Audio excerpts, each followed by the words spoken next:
Salaamullaahi calaykum waraxmatullaahi wabarakaatuh. Kulanti wacan oo wanaagsan dhammaan saaxiibada qiimaha badan ee ku xiran channelka Samnakasta Official. Fadlan haddii aad tahay marka hore soo booqato channelka subscribe noo saar, gambaleelkana furo si markasta ay kuu soo gaaraan muuqaalada xiisaha badan halkan ku soo gudbino. Haddii aad horena joogtana muuqaalka noo like garee sidoo kalena sii share garee si uu muuqaal ku gaaro saaxiib badan oo ku maasan tahay. Saaxiibada qiimaha badan maanta barnaamijkeena wax ku soo qaadanaynaa qodobo xiiso badan marka ka mid yihiin filimada Telugu ee bishan Abriil soo bixi doona. Filmahaas waa kuwa filmo aad u xiiso badan sidoo kale hogaamiyaal ka yihiin xidiga ugu saameynta badan marka la joogo fanka Telugu. Sidoo kale saaxiibada qiimaha badan wax soo qaadanayna filmaanta marka tiyaatarada saaran oo marka ka mid Dasara Bola sidoo kale Bathu Thala oo marka kala duwan marka kala leeyahay shabakadaha kala duwan Tamil Nadu sidoo kale Telugu iyo sidoo kale Bollywood ayaa waxaad la fiirin doonaa filmada lixda maalin ugu horeysa ganacsiga marka ay sameeyeen. Sidoo kale saaxiibada qiimaha badan qodobada xisaab badan wax ku jira filimka lagu magacaabo Jawan oo marka update cusub filimka laga soo saaray oo marka teaser-ka kooban filimkan xilliga laga soo bandhigay maadaama filimka 2 bilood kaliya ka harsan tahay daawashadiisa oo filimka la daawanayo 2 June. Saaxiibada qiimaha badan haddii aan ku bilowno filimada Telugu markaas bishan Abriil marka soo bixi doona waxa uu horeeyay filimka marka lagu magacaabo Rafanasura oo marka hogaamiye ka yahay Rafi Teja. Filimkaas waa filim aad u xiiso badan sidoo kale gooskiisana barta YouTube-ka filimkan aad looga soo dhaweeyay. sidoo kale filimkan waxa ka soo muuqan doona actor-ka lagu magacaabo Sunshan iyo sidoo kale xidigta lagu magacaabo Mega Akash ayaa filimkan kala soo muuqan doona. waana film aad u xiiso badan oo actor-ka lagu magacaabo Rafi Teja aad ugu xarakay sidoo kale fariimaha istilka iyo sidoo kale arrimaha baarista iyo sidoo kale arrimaha lowga ama sharciyada dhanka abukaata filimkan uu ku doodayo ninka lagu magacaabo Rafi Teja oo filimkan gooskiisa laga dheehan karo oo sida ugu xarakay. sidoo kale filimkan xiisaha badan wax isku dhici doona filimka lagu magacaabo Metir oo laga leeyahay dhankaas Telugu. filimkan waxa hogaamiye ka Kiran Abafram oo wuxuu soo bixi doona 7 Abriil jimcadan ee labada filim marka isku dhici doona Rafanasura iyo sidoo kale Metirna wuxuu ka mid yahay filimada Telugu bishan Abriil soo bixi doona wuxuuna soo bixi doona jimcada foodan ugu saysa. Kiran Abafram filimkiisa hadda ugu dambeeyay Finaraw ee Vishnu Keta filimkaas wuxuu noqday filim hit dhameystiran. haddana filimkan xiisaha badan Metir lagu magacaabo filimkan wuxuu ku matalaya askari booliska. waa filim marka la fiiriyo dhan walba ka dhameystay noqdo dhanka action-ka iyo sidoo kale comedy-ga ayaa filimkan aad looga dhisay. filimkan wuxuuna soo bixi doonaa 7 Abriil bishan. sidoo kale saaxiibada qiimaha badan filimka saddexaad ugu xig waa filimka lagu magacaabo Shakuntalam. filimkan waxa hogaamiye ka xidigta lagu magacaabo Samantha Ruth Barbahu. filimkan waa filim aad xiiso badan sidoo kale filimkan waxa ku wali xidiga lagu magacaabo Dave Mohan. xitaa filimkan waxa ku jira xidigta actor-ka lagu magacaabo Allu Arjun gabadhiisa Allu Arhaya filimka ka soo muuqan doonta. filimkan waxa la daawan doonaa 14 Abriil inkastoo filimkan qorshuhu ahaa bishii February in la daawado. sidoo kale filimkan 2 bilood dib loo dhigay oo hadda waxa laga dhigay 14 Abriil ayaa filimkan la daawan doonaa. sidoo kale saaxiibada qiimaha badan filimka afraad waa filimka marka lagu magacaabo Firupaksha. filimkan waxa hogaamiye ka actor-ka lagu magacaabo Said Teja oo barihii ama 2 sano ugu dambeysay marka la joogo fanka Telugu guuldarooyin xoog leh actor-kan la kulmayay oo ka mid yahay filimadiisa marka Republic oo kaleeto filimka wuxuu noqday filim follower inkastoo filimka sheekadiisa aad u wanaagsaneyn balse hadda filimka lagu magacaabo Firupaksha actor-kan wuxuu ku soo laabtay doorkii lagu yaqaan mass action-ka ayuu filimkan ku soo laabtay. sidoo kale filimkan aad ayaa loo amaanaya gooskiisa ee filimkan laga soo bandhigay. saaxiibada aniraha teaser-ka kooban laga soo bandhigay dhawaan ayaa filimka waxa laga soo bandhigi doonaa gooskiisa oo dhameystiran. filimkan waxa hogaamiye ka Said Teja ayaa fanka marka Telugu dib ugu soo laaban doona. sidoo kale actor-kan ninka lagu magacaabo Pawan Kalyan film la sameyn doona oo daawan doona dabiiqada sanadka 2023 waana film marka adeerku kala soo muuqan doona. saaxiibada qiimaha badan filimka ugu dambeeya filimka sanada filimka lagu magacaabo Agent. filimkan waa film si weyn loo sugo marka hogaamiye ka yahay actor-ka marka lagu magacaabo Akhil oo marka abuu yahay actor-ka lagu magacaabo Daga Weynka Nagarjuna. filimka si weyn ayaa loo sugaya waa film marka ninka lagu magacaabo Akhil filimkan uu ku matalay sirdoon heer caalami ah. filimkan waxa ka rabsiin doona xidiga marka lagu magacaabo Mamuti oo dhankaas Malayalam ka saameyn badan ku leh. tiimka filimkan iska wax sheegay filimkan noqon doona Pan India movie inkastoo filimkan Pan India movie ilaa hadda filimkan gooskiisa sidoo kale filimkan xaysiin badan looma sameyn taasoo ka dhigantay tiimka filimkan iska Agent inay marka hoos isku dhigayaan oo marka ka baqayaan filimka marka lagu magacaabo Puriya Silvan Part 2 oo xilliga u aastaysan filimka lagu magacaabo Agent la daawan doona 28 Abriil ayaa filimka la daawan doona. filimkan waxa uu baantay in marka la paajin doono 28 Abriil haddii uu marka filimka Pan India movie noqon waayo filimka Telugu ayaa laga yaabaa filimka ganacsi balan marka ka sameeyo. saaxiibada qiimaha badan barnaamijka kaga hadlaynay filimada Telugu bishan Abriil soo bixi doona intaas ayaa marka kusoo gabagabeynaa.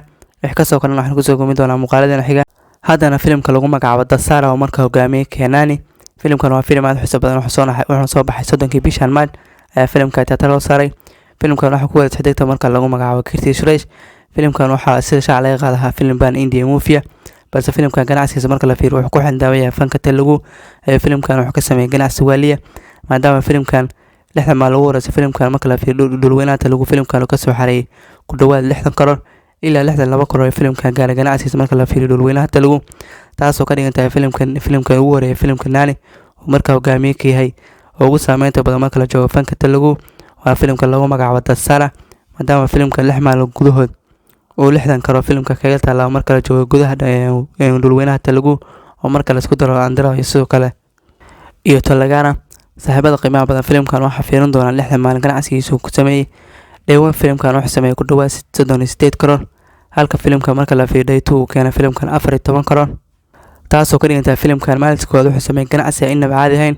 sidoo kale filimkan maalinta saddexaad filimkan wuxuu keenay ku dhawaad 16 karoor, halka maalinta afraad filimkan uu keenay 15.55 karoor filimkan keenay. maalinta shanaad filimkan hoos dhac weyn ayuu filimkan sameeyay, wuxuu keenay ku dhawaad 5.5 karoor oo maalin ganacsi filimkan waxay maalin shaqo. sidoo kale filimkan maalintii ugu lixaad filimkan wuxuu keenay ku dhawaad 5.8 karoor oo shalay Talaado ahayd ayuu filimkan intaas sameeyay. marka la fiiriyo filimkan walba garoos ama ganacsigiisa guud dibadda filimkan wuxuu soo xareeyay ku dhawaad 96 karoor, taasoo ka dhigan tahay filimkii ugu horeeyay filimka ee lagu magacaabo aktarka lagu magacaabo Nani hogaamiyey filimkiisa ugu horeeyay 100 karoor gaara uu noqon doona filimka marka lagu magacaabo Dasara. filimkan marka la fiiriyo Andhra Pradesh filimkan wuxuu ka soo xareeyay ku dhawaad 62 karoor sida hore u sheegnay. overseas filimkan wuxuu ka sameeyay lacag waaliyo ku dhawaad 18.8 karoor ilaa 2 milyan. filimkan ay 2 milyan $2 Mareykanka filimkan soo xareeyay. Karnataka filimkan wuxuu ka keenay 8.25 karoor. Kerala filimka marka la isku daro Tamil Nadu filimkan 2.8 karoor ka soo xareeyay. India qaybta kale inta kale filimkan wuxuu ka soo xareeyay 2.9 ilaa 3 karoor. weerarta guud ee filimkan All India Business ama lacagta karooska nadka filimkan wuxuu soo xareeyay 77 karoor, halka marka loogu daro overseas filimkan soo xareeyay 8.8 karoor. sidaas ayuu filimkan 96 karoor filimkan ku gaaray ku dhawaad 6 maalmood. filimkan marka la fiiriyo qoliya cajalada qayb filimkan waxa ka helay ku dhawaad 52 karoor iyagoo marka hore filimkan ku iibsaday ku dhawaad 50 karoor, taasoo ka dhigan tahay filimkan 2.98 karoor inay markaa ka heleen filimkan. oo hadda filimkan wuxuu noqday filim hit dhameystiran. taana 6 maal filimkan wuxuu noqday filim markaa hit dhameystiran. sidoo kale filimkan waxa laga yaabaa filimkan maadaama filimka 7 Abriil 2 filim markaa ka mid yihiin Mitri. sidoo kale filimka marka lagu magacaabo Fanasura ay soo baxayaan, waxa laga yaabaa filimka tiyaatarada marka loo yareeyo oo filimka tiyaatarada ku filan la siiyo ganacsigiisa, maadaama filimkan noqday filim hit dhameystiran. waxa laga yaabaa filimkan maalmaha inuu si kala qaato haddii labada filim Mitri sidoo kale Fanasura filimada ama sheekada noqda eber. ومتان waxaa la daawan doonaa filimka marka lagu magacaabo Dasara oo markaa hogaamiyey Kenani oo markaa la guul kale taariikhiga gaaray. filimkiisana wuxuu ku socdaa wadadii markaa ku gaari lahaa blockbuster. wuxuu noqon doonaa filimkii ugu horeeyay aktarkan uu gaara 100 karoor. horey waxa uu soo dhawaaday filimada markaa ka mid ahaayeen Shyam Singh Roy iyo filimkiisa markaa MCA ayaa soo dhawaaday darajada markaa wax soo gaaray ku dhawaad 70 karoor. saaxiibada qiimaha badan filimka Dasara intaas ayaa ku cusub 6 maalin ganacsi uu sameeyay markaa ku dhawaad 96 karoor. 100 karoor waxa uu dhiman ku dhawaad 4 karoor. maanta Arbacada filimkan marka ganacsigiisa marka gaari doona 100 karoor. saaxiibada qiimaha badan waxaa la fiirin doona fanka Bollywoodka waxyaabaha ka cusub. waxaan ku soo qaadanaynaa filimka marka lagu magacaabo Jawan marka hogaamiyey Shah Rukh Khan. sidoo kale filimkan waxa ku weeliyay saxiibta lagu magacaabo Nayantara. xitaa filimkan waxa muuqaal martiyo kula Deepika Padukone oo hore filim badan u sameeyay xidigan. sidoo kale Vijay Sethupathi filimkan waxa ku matay laadan awood badan, halka Atle Kumar filimkan uu ka yahay director ama agaasime. filimkan waa filim aad u xiiso badan. shaqadiisa filimkan wax soo bilaawday ku dhawaad sanad ka hor. haddana filimkan waxa shaaca laga qaaday maalmaha foodan ugu sahaysa ama bishan Abriil filimkan la soo gabagabeyn doono. oo waxa shaaca ka qaaday filimkan laba heesad oo kaliya inay filimka u dhiman tahay. ugu badnaan 2 ama 3 todobaad filimkan lagu soo gabagabeyn doono heesaha kala duwan filimka ka dhiman. filimkan waxa shaaca laga qaaday filimkan 2 June filimka si toos ah loo daawan doono. sidoo kale directorka lagu magacaabo Atle waxa uu diyaarsan filimka marka lagu magacaabo uu sameyn doono Thalapathy Vijay. wuxuu rabaa shaqaale filimkaas bilowga maadaama aktarka lagu magacaabo Thalapathy Vijay oo filimka saada marka Leo wado filimka shaqaale soo gabagabeyn doono bisha May. Atlena filimka uu sameyn doono Thalapathy filimka June ay marka shaqo baahan bilaabi doona.